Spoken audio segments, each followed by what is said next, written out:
David found the receipt by accident, folded inside a shopping bag Ploy had left on the kitchen counter. It was printed in Thai, the faded ink barely legible, but certain numbers needed no translation. 3,000 baht, 8 hours, client number 472B. At the bottom in English, girlfriend experience package extended stay. He stood in his rented condo overlooking Pattaya Beach, holding this piece of paper that reduced 3 months of what he thought was love into a commercial transaction itemized with clinical precision. The receipt was dated from 2 weeks ago, from a day when Ploy had told him she needed to visit her sick mother in Chonburi.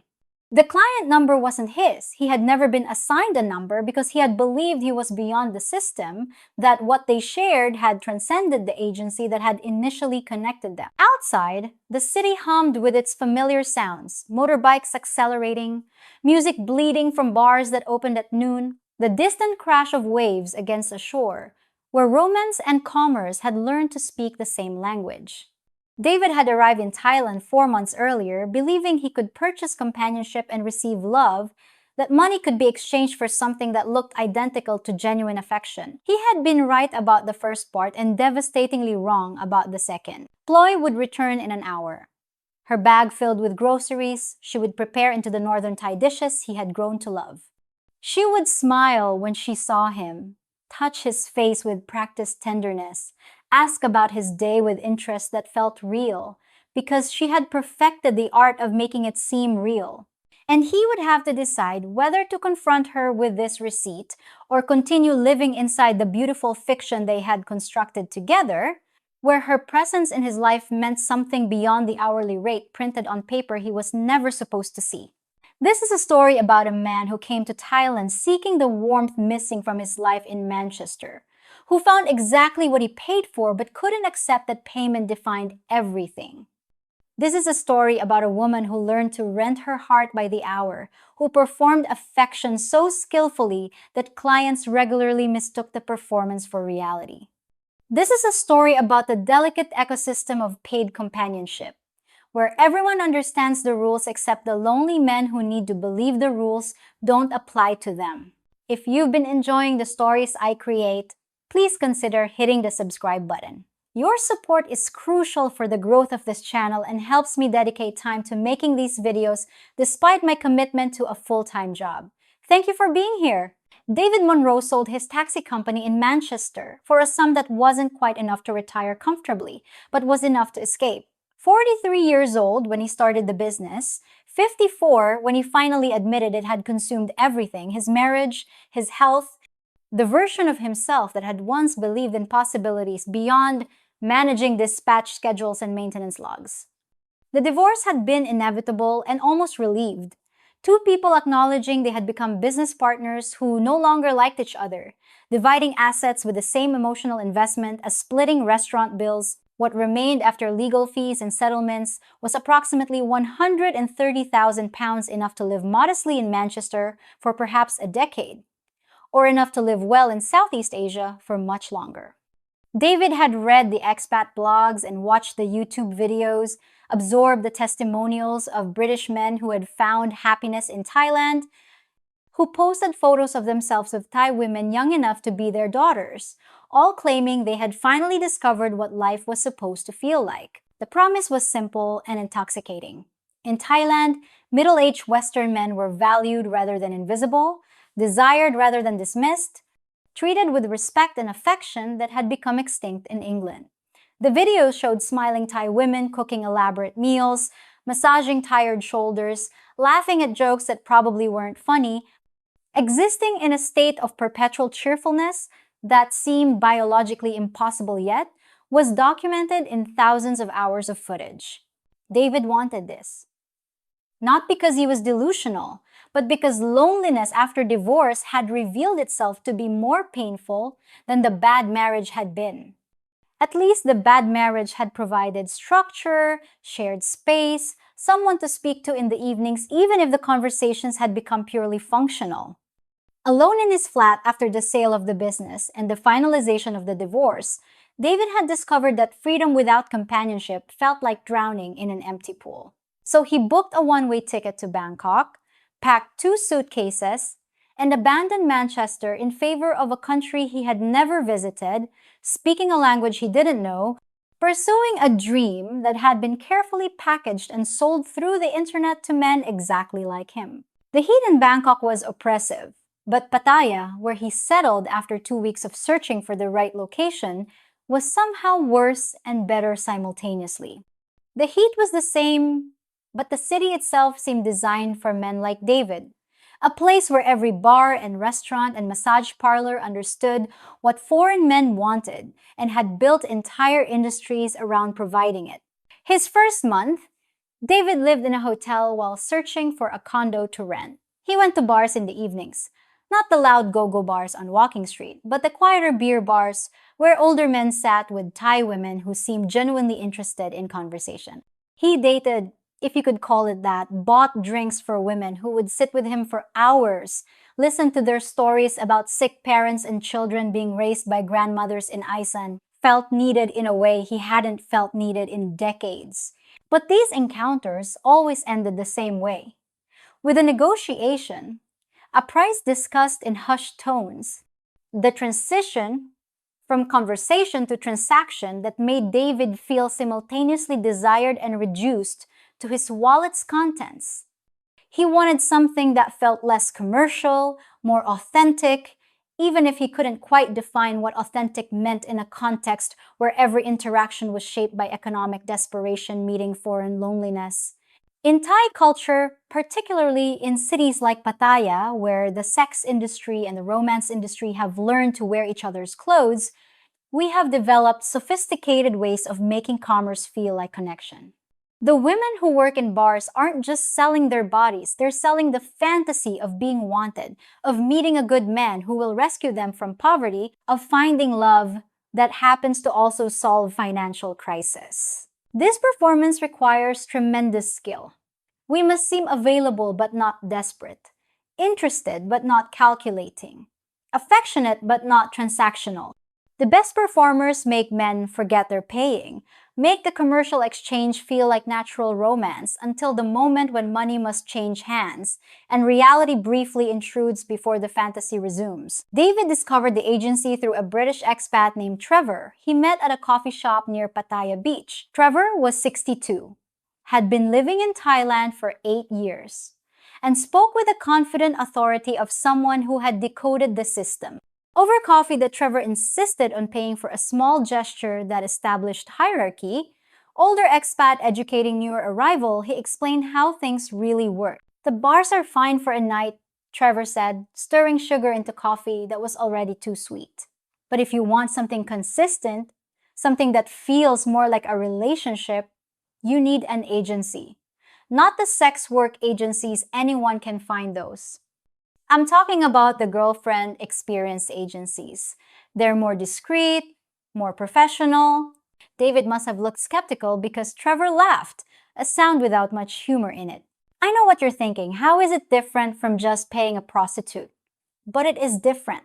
These women come to your place, cook for you, clean a bit, spend time with you like an actual girlfriend would. They're not just showing up for sex, they're providing companionship.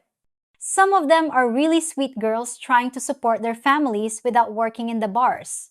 Trevor pulled out his phone and showed David photos of himself with a Thai woman who looked about 35, attractive in an understated way that made her seem more real than the heavily made-up women in the bars.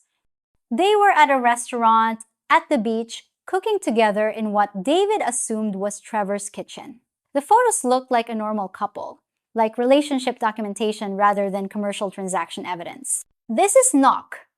She's been coming 3 times a week for 2 years now. Costs me about 15,000 baht a month, around 300 pounds. For that, I get someone who actually cares about me, who remembers my birthday, who knows how I like my coffee. Is it real love? I don't know. Does it matter? It's real enough. David wanted to argue that it mattered very much whether love was real or purchased, but the photos on Trevor's phone showed something that looked indistinguishable from happiness. And wasn't that what he had come to Thailand seeking? Not philosophical purity about the nature of affection, but simply the feeling of being cared for, the daily comfort of someone who seemed to want his company. Trevor gave him the agency's line contact. Tell them I referred you. They'll take care of you. Just remember, be respectful, don't fall in love, and understand what you're paying for. These girls are professionals. They're good at making you feel special, but it's their job. Keep that in mind and you'll be fine. That evening, sitting in his hotel room with the air conditioning fighting against the humidity seeping through the windows, David messaged the agency. The response came within minutes, professional and friendly, asking what kind of companionship he was seeking, how many hours per week, whether he preferred someone who spoke English well, or someone who was simply pleasant company. The casualness of the questions, as if ordering companionship was equivalent to ordering food delivery, made David momentarily uncomfortable. But the discomfort was competing with a deeper loneliness, and loneliness won the way it always does for men who have been invisible for too long. He requested someone who spoke decent English, who could cook Thai food, who was comfortable with a long-term arrangement rather than just occasional visits. Someone, he wrote, who could feel like a girlfriend rather than a service provider. The agency sent 3 profiles. The third one was Ploy. The agency arranged for them to meet at a coffee shop, neutral territory where David could assess whether Ploy was someone he wanted to see again. This initial meeting was complimentary. The agency explained the chance for both parties to ensure compatibility before establishing a formal arrangement. Ploy arrived exactly on time, which David later learned was unusual for Thailand, where time often functioned more as suggestion than requirement. She was petite, dressed in jeans, and a simple white blouse that managed to be both modest and flattering. Her hair was pulled back in a ponytail, her face bare of the heavy makeup he had seen on women in the bars. She looked like someone's daughter or sister, wholesome in a way that immediately made David more comfortable. Her smile when she greeted him was shy but genuine seeming, her English accented but clear. "Hello, David. Nice to meet you. I am Ploy." They ordered coffee. She requested iced coffee with milk, the Thai way, sweet enough that David winced when he accidentally sipped from her cup. They talked about safe topics, how long he had been in Thailand, what he thought of Pattaya, where she was from. She told him she was from Chonburi, not far from Pattaya, that she had a young daughter being raised by her parents, that she did cleaning work and companionship services to support her family. The directness about her work surprised David. She didn't pretend to be something else, didn't construct elaborate fictions about why she was meeting him. This honesty, or what appeared to be honesty, made her seem more real than the women he had met in bars who all claimed to be only temporarily doing this work, who all had elaborate stories about being students or having other careers that never quite materialized. "I want to be clear," Ploy said, her hands wrapped around her coffee cup. "This is work for me. But I am good at my work because I try to be a real person, not just service. I cook, I clean, I spend time with you like girlfriend. But it is job, you understand?" David nodded, appreciating the clarity even as he felt a small disappointment that she was establishing boundaries so explicitly. "I understand. How does it work? The payment, I mean." Ploy explained the structure with the matter-of-fact tone of someone describing any professional arrangement. The agency charged 3,000 baht for 8 hours, which included her time, the agency's fee, and insurance that the arrangement was safe and reliable. For regular clients, they could establish weekly or monthly packages at discounted rates. She could come as often as he wanted her to come. Within reason, she had other clients and family obligations, but she could probably manage 3 or 4 days a week if that's what he desired. "What would you do?" David asked. "During the 8 hours? Whatever you want that is respectful. I cook Thai food if you like. I clean your condo. We watch movie together. We talk. We can go to market or beach if you want. At night, if you want to be close, that is okay too. I try to make you feel like you have a girlfriend, like someone care about you. That is my job, to make you feel not alone." The way she described it making him feel not alone struck something deep in David's chest. This was exactly what he needed. stated so simply that it felt like permission to want it. They talked for another hour. Ploy asked questions about his life, his business in Manchester, his divorce, his children who had sided with their mother and barely spoke to him anymore.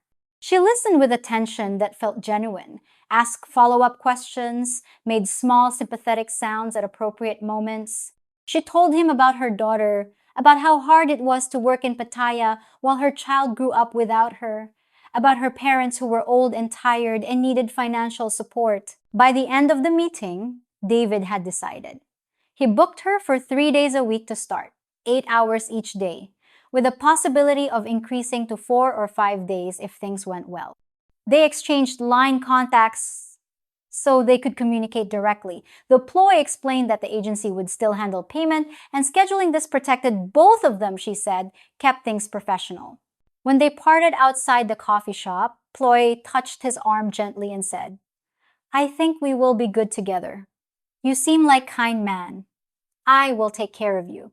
In our culture, the phrase take care carries meanings that don't translate directly. It suggests both practical care, cooking, cleaning, physical comfort, and emotional care. The nurturing that makes daily life softer. When a Thai woman says she will take care of a foreign man, she is offering a package of services and affection that addresses the specific loneliness these men carry. We understand that they come here not just seeking sex, but seeking the feeling of being important to someone, of having their presence matter. The skill is in providing this feeling, while maintaining the boundary that keeps it professional, making them feel cared for without the relationship becoming so real that it exceeds its commercial framework. Ploy arrived at David's condo for her first full day at 9 in the morning, carrying a canvas bag filled with ingredients from the market. She had remembered from their coffee shop conversation that he wanted to try real Thai food, not the tourist versions he had been eating in restaurants. She had brought everything needed to make khao swa, the northern Thai curry noodle soup that required hours of preparation, and the right blend of spices. She moved through his kitchen with comfortable efficiency, asking where he kept things, reorganizing his cabinet space to make it more functional. She talked while cooking, explaining each step, the origin of the dish, which regions preferred, which variations. David sat at the counter watching her work, asking questions, feeling something relax in his chest that he hadn't realized was tight. The soup, when she finally served it 3 hours later, was extraordinarily rich and complex. The noodles perfectly cooked, the chicken tender, the crispy noodles on top adding texture to each bite. David had eaten Thai food in England, but this was entirely different. Speaking of skill and care and tradition that couldn't be replicated in restaurants catering to foreign palates. After lunch, Ploy cleaned the kitchen, then suggested they watch a movie. They sat on his couch, not touching at first, but gradually she leaned against him, her head on his shoulder, her body fitting into his side like she belonged there. The movie was forgettable, some action film David had downloaded, but the experience of watching it with someone, feeling her warmth against him, hearing her laugh at certain scenes, made it feel significant in a way that solitary movie watching never could. Around 6 in the evening, Ploy prepared a lighter dinner, stir-fried vegetables and shrimp, fragrant with garlic and fish sauce. They ate on his small balcony, watching the sun set over Pattaya Bay, the city's lights beginning to emerge from the dusk like stars, arranging themselves into constellations of commerce and desire. Later, they were intimate. Ploy was skilled but not mechanical, attentive to his responses, making small sounds that seemed genuine, touching his face with tenderness that felt real. Even though David intellectually knew that this was part of the service he had paid for. Afterward, she held him, her fingers tracing patterns on his chest, and he felt closer to contentment than he had felt in years. When her 8 hours ended at 5 p.m., she had adjusted the schedule to include cooking time. Ploy kissed him goodbye, reminded him she would return in 2 days, and left carrying her empty canvas bag. David sat in his condo that still smelled of khao swai and the lingering sweetness of her perfume, feeling both satisfied and aware of a small hollow space opening inside him, a question he wasn't ready to articulate yet about the difference between purchased companionship and authentic connection. Over the following weeks, Ploy's presence became woven into the fabric of David's life in Thailand. She came 3 times a week initially, then 4, then 5. The agency facilitated the scheduling, and David paid through bank transfer 15,000 baht per week, about £300, less than he used to spend on utilities and council tax in Manchester. For this money, David received something that resembled a relationship so closely that the differences became increasingly hard to identify. Ploy learned his preferences, how he liked his coffee, which Thai dishes he preferred, what time he typically wanted to eat. She kept a toothbrush and some clothes at his condo. She began suggesting activities they could do together on her days off, visits to temples, day trips to nearby beaches, shopping at markets where she would negotiate prices in Thai, while David stood beside her, feeling like part of a couple. She introduced him to her friend Mim, another woman who worked for the same agency, and her British client Robert. The 4 of them would occasionally have dinner together, and these evenings felt remarkably normal. 2 couples sharing a meal, trading stories, the kind of social interaction David had been missing since his divorce. Ploy was attentive in ways David's ex-wife had never been, at least not in the last decade of their marriage. She noticed when he seemed tired and would massage his shoulders without being asked. She remembered details from conversations, bringing them up days later to show she had been listening. She seemed genuinely interested in his opinions about Thai politics, British football, the books he was reading. The intimacy between them deepened in ways that felt organic rather than transactional. Ploy would initiate affection, kissing him hello when she arrived, reaching for his hand while walking, curling against him while watching television. She laughed at his jokes, even the bad ones. She asked his advice about her daughter's education, about whether she should try to move her parents closer to Pattaya, about life decisions that seemed to involve him in her actual existence beyond their scheduled hours together. David began to believe that what they shared transcended the commercial framework that had initiated it.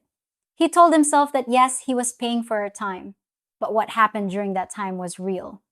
The affection she showed couldn't be entirely performance. Nobody was that good of an actress. The care she took in cooking his favorite meals, the way she looked at him sometimes with what seemed like genuine fondness, the comfort they had developed in each other's presence, these things suggested they had moved beyond client and service provider into something more authentic. He started calling her his girlfriend in conversations with other expats. Nobody corrected him. Though some exchanged knowing looks, he chose not to interpret. Trevor, who had introduced him to the agency, simply smiled when David talked enthusiastically about Ploy and said, "Just remember what I told you. Don't fall in love." But it was already too late for that warning. David was falling, had perhaps already fallen, into something that felt like love, even if it didn't meet the traditional criteria. Something that satisfied his loneliness, even if it was constructed on foundations of scheduled hours and bank transfers. In Thai culture, we distinguish between different types of affection, different categories of care. There is rack romantic love that involves choice and commitment. There is meta-loving kindness that can be extended to anyone deserving compassion.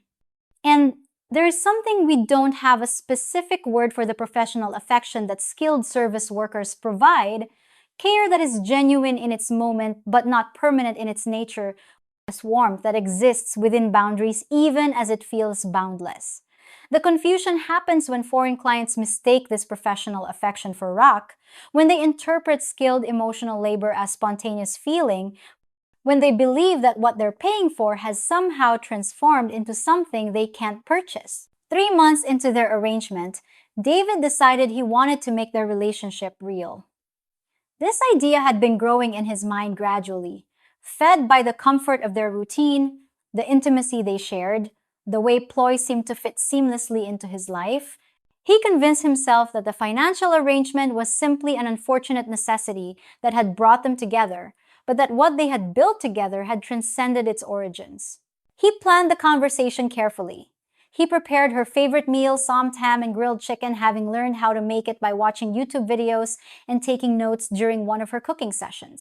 He bought flowers from a market vendor, jasmine flowers arranged into a delicate garland the Thai way. He cleaned his condo meticulously and opened a bottle of wine he had been saving for a special occasion. When Ploy arrived, she noticed the effort immediately. "What is this?" she asked, smiling at the set table. The flowers, the food that David had clearly made himself based on the slightly messy presentation. "I wanted to do something nice for you," David said. "You're always taking care of me. I wanted to take care of you for once." They ate dinner, David nervous in a way he hadn't felt since he was young, back when emotions still had sharp edges and stakes felt high.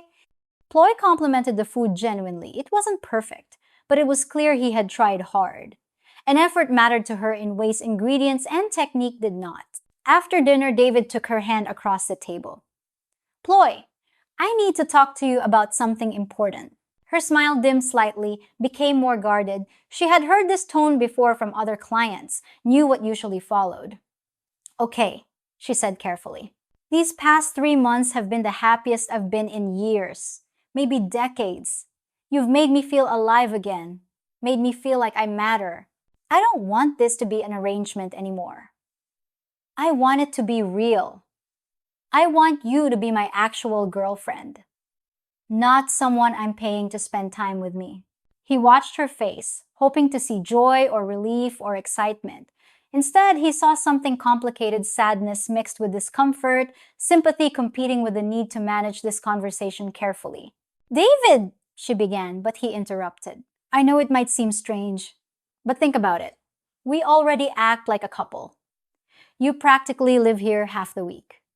We're intimate, we share our lives, we care about each other. The only difference is the money. And I'm saying we can stop that. I'll still support you. Of course, I'll give you money for your daughter, help your parents, whatever you need. But not as payment. As a boyfriend helping his girlfriend, as someone who loves you, helping someone he cares about." The word love hung in the air between them, heavy with implications. Ploy withdrew her hand from his, gently, her face arranged into an expression of careful kindness. "David, you are a very kind man. You have been good to me. But this cannot be what you want." "Why not? Don't you feel it too? The connection we have?" Ploy was quiet for a long moment, choosing her words with the precision of someone navigating dangerous terrain. "I like you very much. You are kind, you are respectful, you make my job easy because you treat me well. But it is my job, David. You pay for my time. What happens in that time?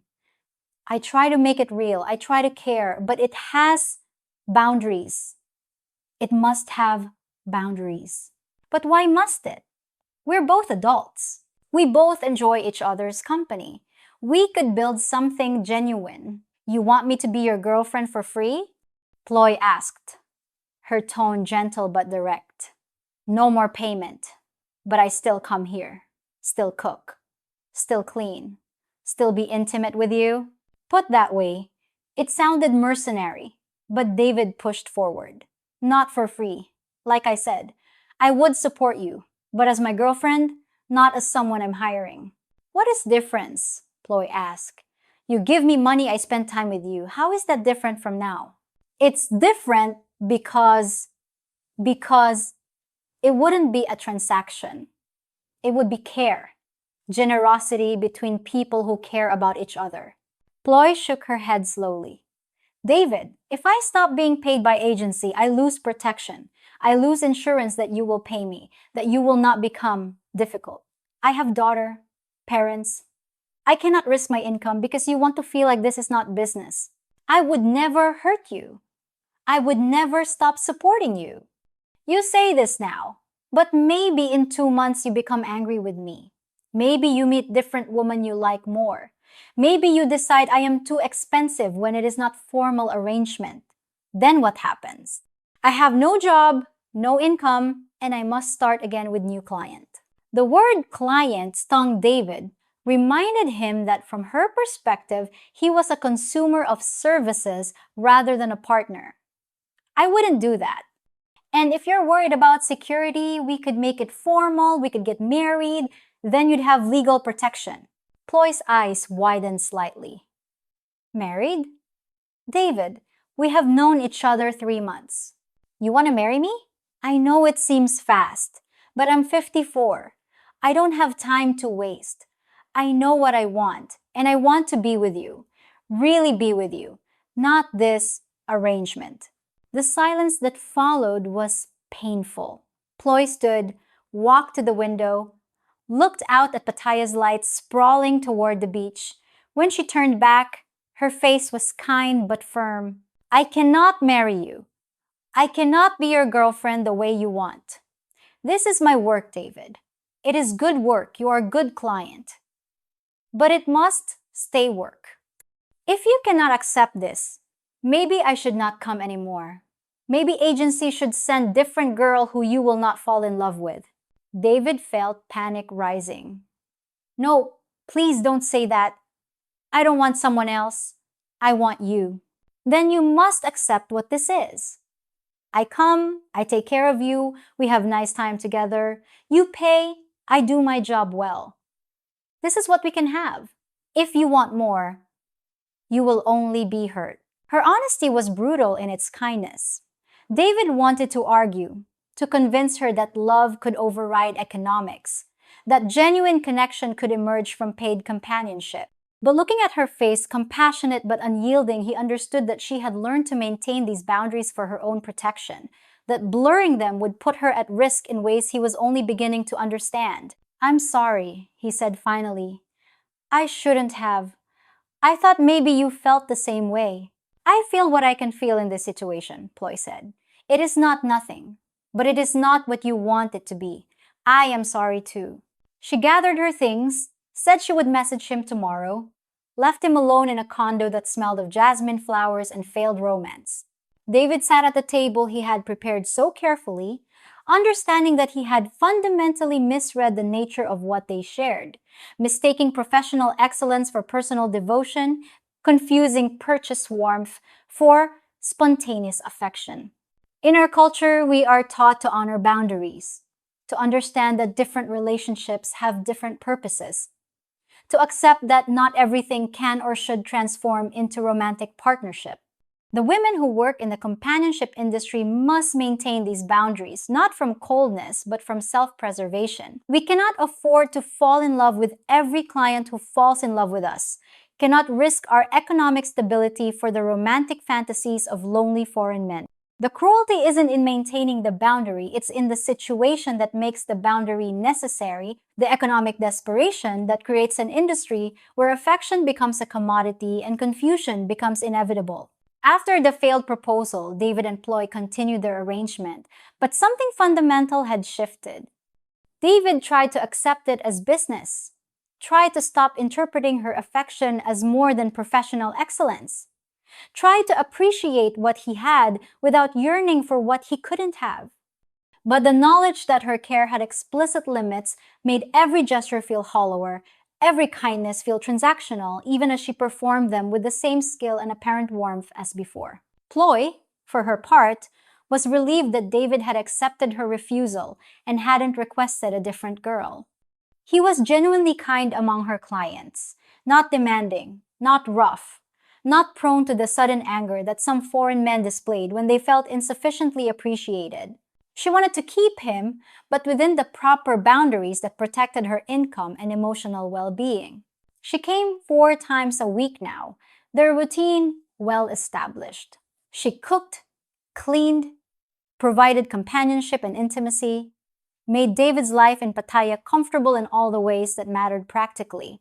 He paid the agency 15,000 baht per week. She received her portion after the agency took their commission, and the system functioned smoothly. Until the day David found the receipt. Ploy had left a shopping bag on the kitchen counter, bags from a market run she had made before coming to his condo. David was looking for the morning glory vegetables she had mentioned buying. He wanted to see if he could prepare them himself as a surprise for dinner. He opened the bag and found vegetables, noodles, spices, and folded between the packages of rice noodles, a receipt from the agency. At first, he didn't understand what he was looking at. The receipt was in Thai mostly, though some words were in English. He saw numbers. 3,000 baht, 8 hours. A date from 2 weeks ago. And at the bottom, in English, girlfriend, experience package, extended stay, client, 4, 7, 2, B. David's hands began shaking as understanding crystallized. This receipt was for a different client. The date was a Tuesday, a day when Ploy had told him she needed to visit her sick mother in Chonburi. The service provided was identical to what she provided him. The client number wasn't his. He didn't have a client number because he had convinced himself their arrangement was special, beyond the agency's bureaucratic tracking system. But he did have a number. He must have a number. Ploy wasn't coming to see him on her days off from the agency. She was seeing him as part of her agency work, moving between clients with the same skill and professionalism, cooking for them, cleaning for them, providing intimacy to multiple men while making each one feel like he was receiving something unique. The betrayal David felt was irrational, and he knew it was irrational even as the emotion overwhelmed him. She had never lied to him. She had explicitly told him this was her work, had explained the boundaries clearly, had refused his proposal to make it real, specifically because keeping it as work protected her. But he had constructed a fiction anyway, convinced himself that their arrangement was different, that the care she showed him came from genuine affection rather than professional competence. He sat on the couch holding the receipt, trying to calm the shaking in his hands, trying to reconcile the Ploy, who had told him she couldn't be his girlfriend, with the Ploy, who was apparently providing the girlfriend experience to multiple clients simultaneously, moving between them with practiced efficiency. When Ploy returned from the market with fresh vegetables, she found David sitting in silence, the receipt on the coffee table between them. Her face went very still when she saw it.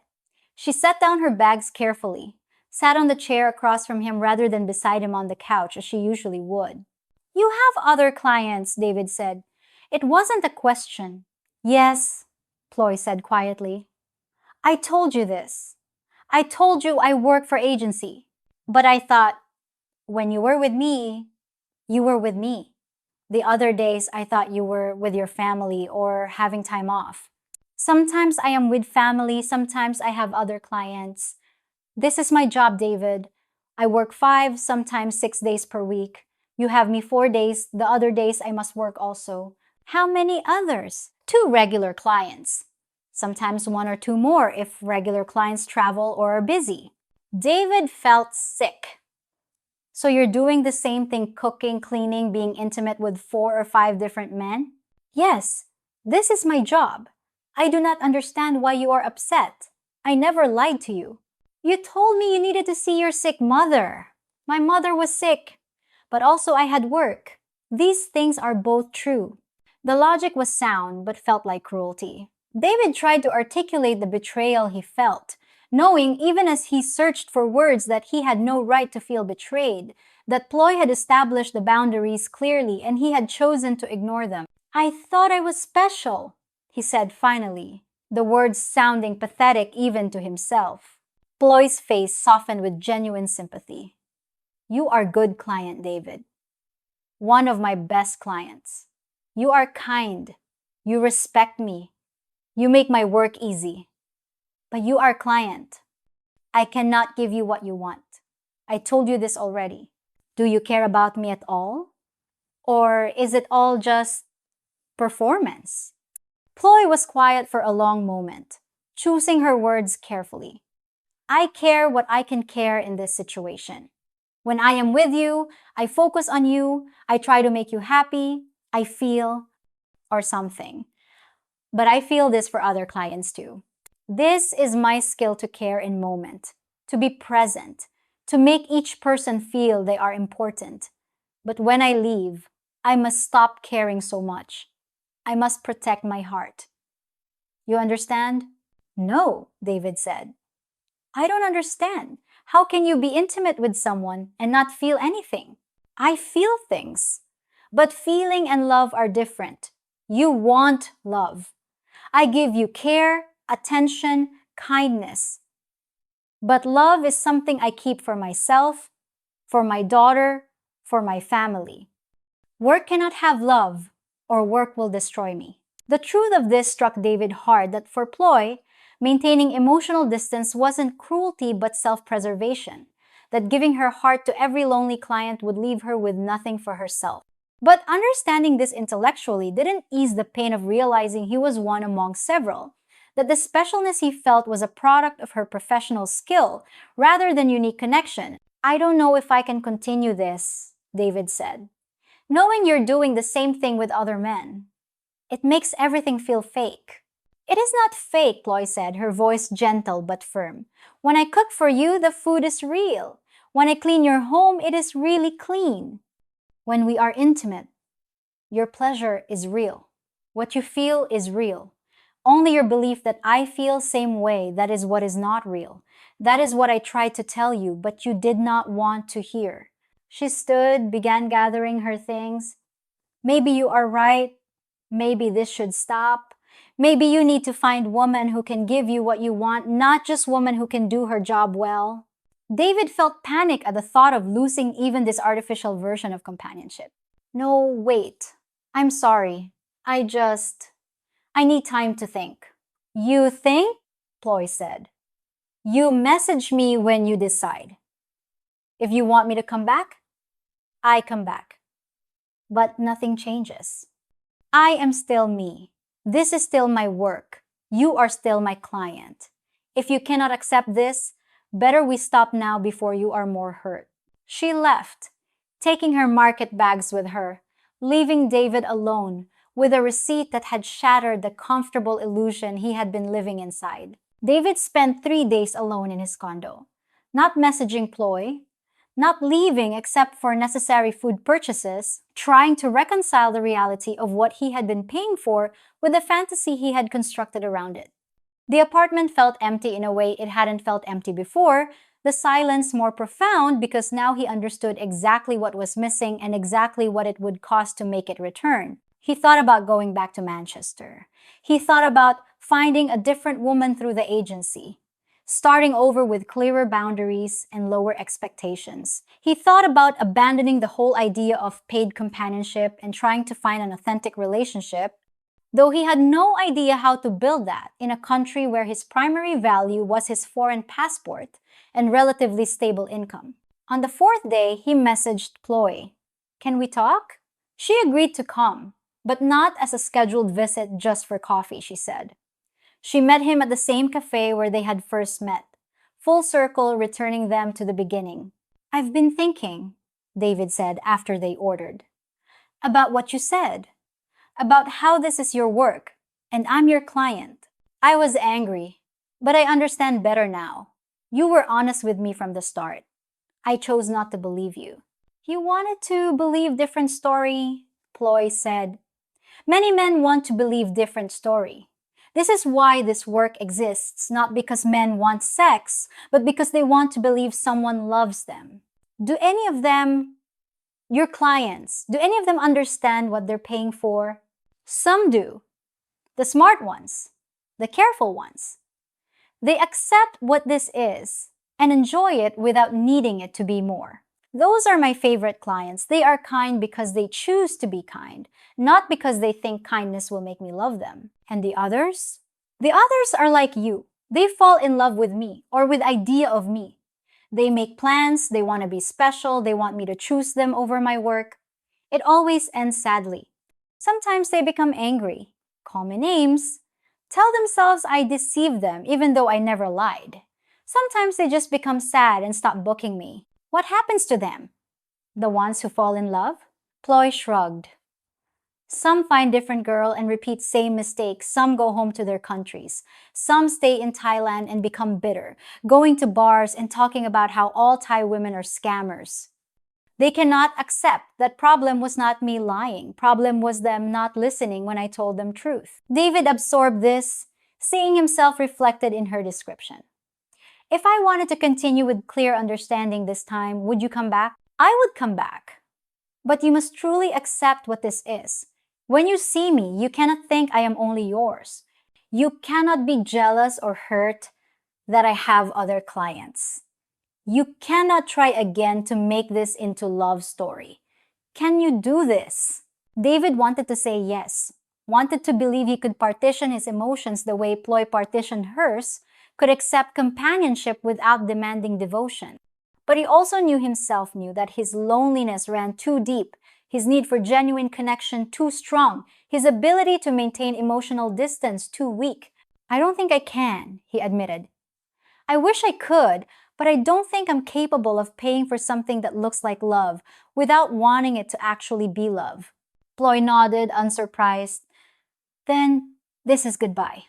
I am sorry, David. You are a good person. You deserve to find real love, but you will not find it by paying for girlfriend experience. Real love does not work this way. Where will I find it? I do not know. Maybe Thailand, maybe back home. But not in Pattaya, not through agency. Here, everything is business. Even things that look like love. They finished their coffee in relative silence, both understanding that this conversation was an ending. When they stood to leave, Ploy hugged him, a brief, genuine gesture that felt different from the affection she had shown during their arrangement. Something personal rather than professional. Be well, she said. And next time, listen when woman tells you truth about what she can give you. David watched her walk away, back to her other clients, back to her work, providing the girlfriend experience to lonely foreign men who needed to believe they were special. He understood now that he had been paying for a fantasy, that the agency's product was illusion maintenance, that the only difference between successful clients and failed ones was the ability to enjoy the illusion without needing it to be real. He was not capable of this. His loneliness demanded authenticity, even if authenticity was harder to find, more expensive in emotional rather than financial terms, perhaps impossible in a place where his primary value was economic rather than personal. In Thai culture, we have a saying, "My pen rai, it doesn't matter, never mind, let it go." This philosophy helps us navigate a world where things rarely work out as planned, where expectations must be constantly adjusted, where acceptance of reality is more useful than fighting for how things should be. Ploy had learned my penrai young, had learned to do her work well without letting it destroy her heart, had learned to care in the moment without carrying that care forward into the next moment with the next client. David had not learned this lesson, could not learn it, was perhaps too old or too Western or too broken by his previous marriage to develop the emotional flexibility that would have allowed him to enjoy what Pattaya offered without needing it to be something it could never be. David left Pattaya 2 weeks after his final conversation with Ploy. Not back to Manchester, he wasn't ready to admit defeat that completely, but to Chiang Mai in the north, to a city that felt less explicitly commercial, where he might find community among expats who weren't all paying for companionship, where his loneliness might find different forms of temporary relief. Before leaving, he calculated what he had spent during his 4 months with Ploy. Approximately 240,000 baht, roughly 5,000 pounds. This was more than he had spent on anything in Manchester except rent, but still less than the divorce had cost him, less than a year of keeping his failing marriage alive through counseling and gestures and the accumulated expense of living with someone you no longer loved.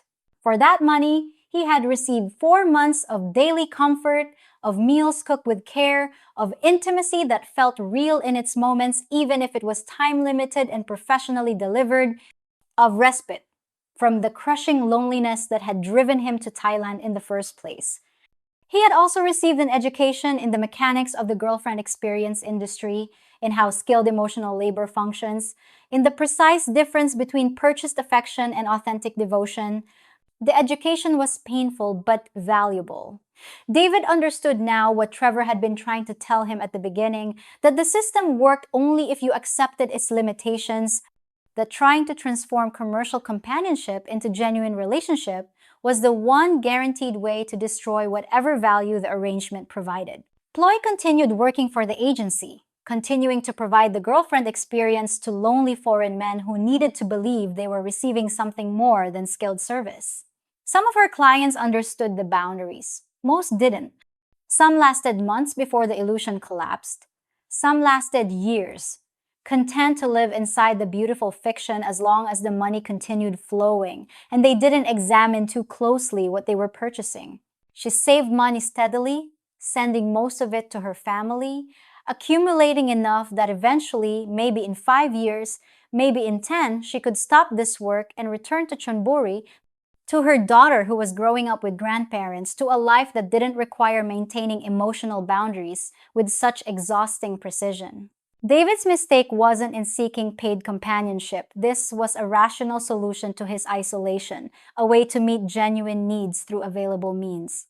His mistake was in believing that payment could be separated from what was being purchased, that the girlfriend experience could transform into girlfriend relationship, that Ploy's professional excellence indicated personal devotion rather than skilled labor. The receipt he had found by accident, client number 472B, 8 hours, 3,000 baht, told the truth that he had refused to hear from Ploy directly, that he was one among several, that her warmth was reproducible and professional, that what he felt as unique connection was actually standardized service delivered with exceptional skill. This truth was devastating but necessary. Some men learned it and adjusted their expectations, finding contentment in purchased companionship understood as such. Others learned it and left, seeking authentic connection elsewhere or accepting loneliness as preferable to illusion. David was the latter type, unable to partition his emotions sufficiently to enjoy what Pattaya offered without needing it to be more than it could be. 3 years after leaving Thailand, David met someone in Manchester, a divorced woman his own age, with her own damage and disappointments, with realistic expectations about what relationship could provide. What they built together was authentic but not easy, complicated by age and history and the accumulated scar tissue that comes from failed marriages and years of loneliness. But it was real in a way his time with Ploy had never been real, built on mutual choice rather than economic necessity, sustained by genuine affection rather than scheduled payments. And David, remembering his months in Pattaya, understood finally what Trevor had meant about not falling in love, not because love was impossible with Thai women, but because the context of paid companionship made authentic love structurally impossible, no matter how skillfully the girlfriend experience was delivered. The receipt he had kept folded in his wallet through his months in Chiang Mai, through his eventual return to England, became a reminder not of betrayal but of education. Client 472B, himself reduced to bureaucratic designation, his loneliness converted into trackable service delivery, his need for connection transformed into profitable industry, he eventually threw the receipt away. But the lesson remained. That intimacy built on hourly rates cannot transform into devotion. That skilled emotional labor should never be mistaken for spontaneous affection. That the girlfriend experience exists precisely because it provides something that looks like love without requiring any of love's actual conditions: permanence, exclusivity, mutual vulnerability, the risk of genuine heartbreak. For men who come to Thailand seeking companionship, this story offers a map of terrain that's easy to enter and difficult to navigate. The industry is real, the women are skilled, the comfort provided is genuine within its limitations. But those limitations are absolute. Cross them at your peril, believe the illusion is reality at your devastation. Mistake professional excellence for personal devotion at the certain cost of disappointment. The girlfriend experience industry exists because it fills a real gap in the lives of isolated men who have become invisible in their home countries. What it provides is valuable and real within its proper context. The damage comes not from the industry itself, but from the inevitable confusion of boundaries, the understandable but impossible desire to transform purchased warmth into authentic love, the belief that payment can somehow cease to matter while all its benefits continue. Ploy understood this truth professionally. David learned it personally. And somewhere in Thailand, new clients continue arriving, hoping they will be the exception, believing their situation is different, paying for illusion while demanding reality. Client numbers being assigned to men who don't yet know they have numbers, receipts being printed that will someday be found by accident, shattering carefully maintained fictions, and revealing the hourly cost of borrowed hearts.